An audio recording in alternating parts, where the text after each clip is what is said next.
Eurovision সম্পর্কে একটা জিনিস না বললেই নয়, সেটা হচ্ছে যেটা কিন্তু 1956 থেকে হয়ে আসছে এবং আপনারা জানবেন হয়তো যে এইটা সবচেয়ে লংগেস্ট রানিং সং কন্টেস্ট এবং সবচেয়ে largest viewing in a television song contest.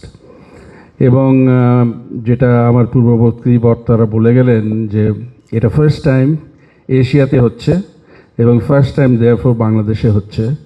সুতরাং এটার গুরুত্বটা আমাদের বাংলাদেশের জন্য বেশ একটা ওপেনিং অফ স্কোপ বলা যেতে পারে। তো আমি মনে করি যে আমাদের দেশে আপনারা জানেন যে young aspiring musician, artist, song creators তারা প্রচুর আছেন।